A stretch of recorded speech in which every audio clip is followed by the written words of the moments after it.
There is a quiet fear that walks with many of us, the fear of the unseen, the unexpected arrow, the chaos that can erupt without warning. We spend our lives reacting to the winds, trying to build a shelter while the storm is already breaking. A fortress must be built in times of peace. Its walls must be raised and reinforced every single morning. Most will neglect this work. They will only seek refuge when they are already lost and afraid. By then, it is too late. This must not be you. Secret place. Within the vast, noisy landscape of your daily existence, there is another place. It is not a physical location you can find on a map. It is an inner geography, a secret chamber within your own consciousness. This is the dwelling place of your highest self, the most profound and peaceful core of your being. To learn to reside there, to make it your true home, is the most important work of your entire life.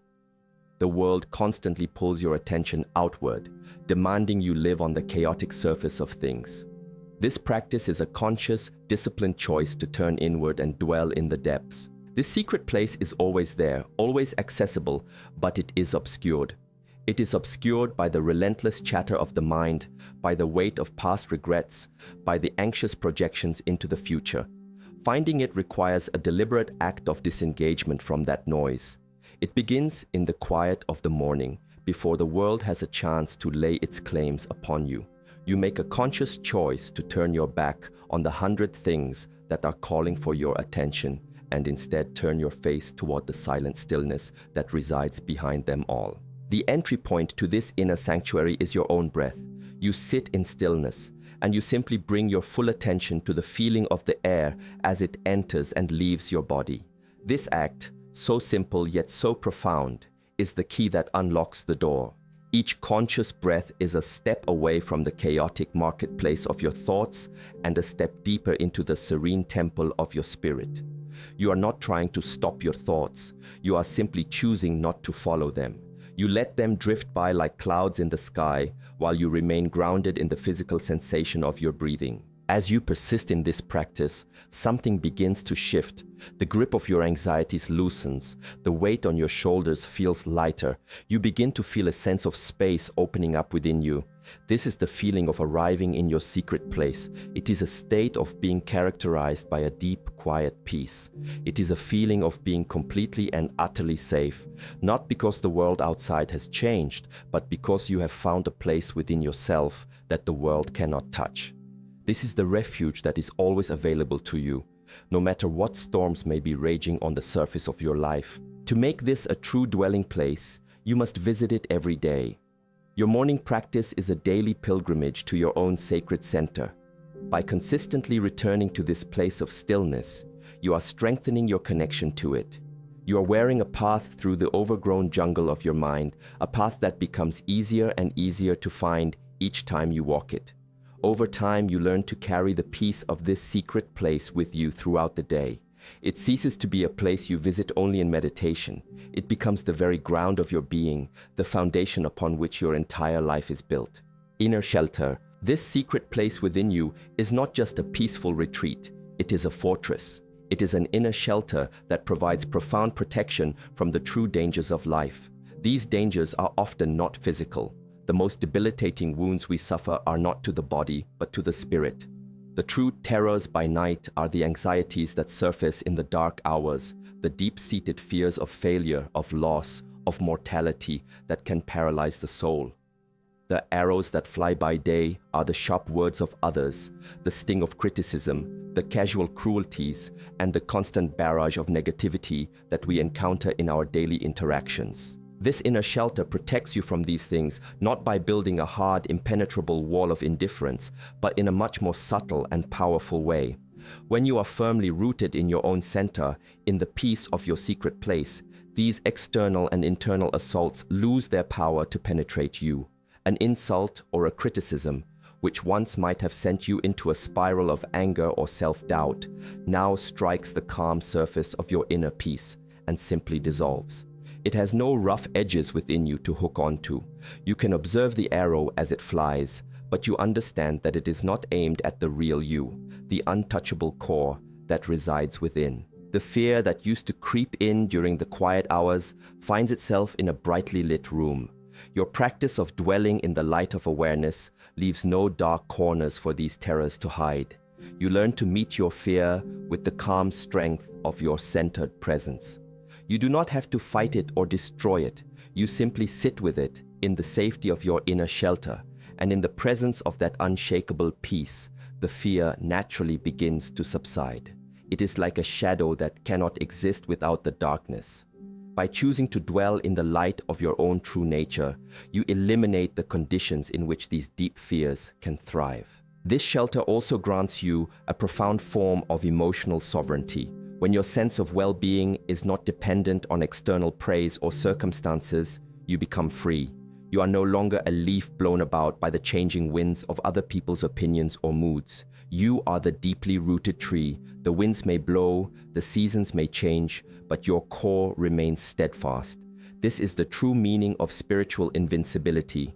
It is not that nothing can touch you, it is that nothing can shake your fundamental connection to the peace and strength of your own center. The cultivation of this inner shelter is therefore the ultimate act of self-care. It is a commitment to protecting your own spirit from the inevitable hardships of the world.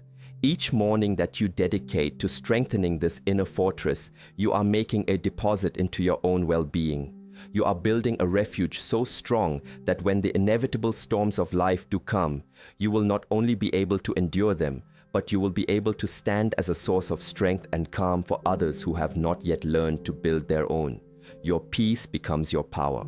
Unseen dangers.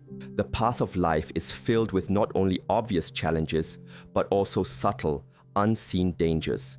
There are hidden traps, cleverly disguised illusions that can ensnare the spirit and divert you from your true path. One of the most common is the snare of the fowler, which in our modern world is the trap of endless distraction. Your attention, your most precious resource, is being hunted every second of every day.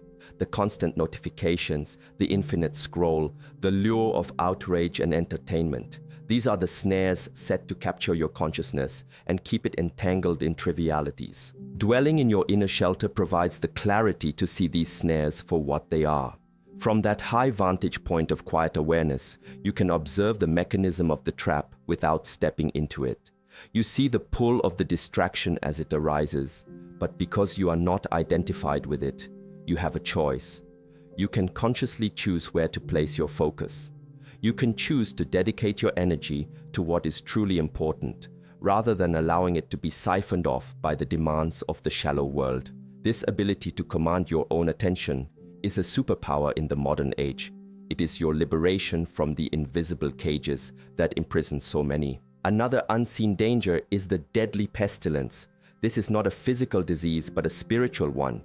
It is the sickness of comparison, of envy, of perpetual dissatisfaction. It spreads silently from mind to mind, convincing you that you are not enough, that what you have is not enough, that your life is lacking compared to some idealized image you see elsewhere. This pestilence can poison your joy and corrode your soul without you even realizing you have been infected. It is a slow spiritual death caused by looking outward instead of inward.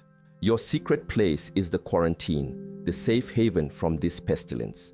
When you are rooted in the deep contentment and self-acceptance that you find in your own center, the disease of comparison cannot find a host in you. You are no longer measuring your worth against the curated highlight reels of others' lives. You are focused on the quiet, steady cultivation of your own inner garden. You find your joy not in having more than someone else, but in becoming more of who you truly are. Your own path becomes so compelling and so fulfilling that the desire to look at anyone else's simply falls away. This is a profound act of spiritual hygiene. Just as you wash your hands to protect yourself from physical germs, you must cleanse your mind to protect it from these toxic spiritual influences. Your morning practice is this cleansing. It is a conscious act of rinsing your mind of the residue of comparison and distraction from the previous day, and of fortifying your spirit so that it remains immune to them in the day to come. By choosing to reside in your own inner truth, you make yourself inhospitable to the falsehoods that cause so much of the world's suffering. Sure footing This daily practice does more than just build a static shelter. It cultivates living qualities within you that guide and protect your every step. When the old texts speak of guardians being given charge over you so that you will not strike your foot against a stone, we can understand this in a very practical, psychological way. These guardians are the heightened faculties of awareness and intuition that you develop through your disciplined inner work. They become your constant companions on the path of life. The first guardian is mindfulness. When you consistently practice bringing your attention to the present moment, you begin to move through the world with a new level of clarity. You see the stones on your path before you stumble over them. A stone might be a potential conflict brewing with a colleague, a moment of impatience with a loved one, or a temptation to fall back into an old, unhelpful habit. Because your mind is calm and clear, you notice these things as they are just beginning to form. You have the space to choose a wise response rather than reacting blindly and dashing your foot, causing yourself and others unnecessary pain. The second guardian is your intuition. This is that deep, quiet inner knowing that speaks in a voice much softer than the loud shouting of your ego or your fear. When you spend time each morning in your silent, secret place, you are learning to listen. You are tuning your inner ear to hear this subtle guidance. Your intuition will guide you away from situations that are not for you and toward opportunities that are aligned with your deepest purpose. It is the inner compass that keeps you true to your path. By trusting and following this guidance, you avoid many of the wrong turns and dead ends that cause so much struggle and confusion. This does not mean that you will live a life free from all difficulty. There will be stones on every path. Some stones are large, and it is our destiny to encounter them. The promise is not that you will never touch a stone, but that you will not be broken by it. Your sure footing means that you meet the unavoidable challenges of life with balance, grace, and resilience. You have the inner stability to face hardship without collapsing. Your foundation is so solid that even when you are shaken, you do not fall. You can bend, you can adapt, and you can learn from the experience without being spiritually injured by it. Therefore, you begin to walk through the world with a sense of quiet confidence. It is not the arrogant confidence of the ego. It is the deep, grounded confidence of someone who knows they have access to an inner wellspring of peace and wisdom. You trust yourself. You trust your ability to navigate whatever the day may bring. Your morning practice is not just a passive meditation. It is the active training of your inner guardians. You are preparing yourself to walk the path of life with the skill, awareness, and grace of a master, one deliberate and peaceful step at a time.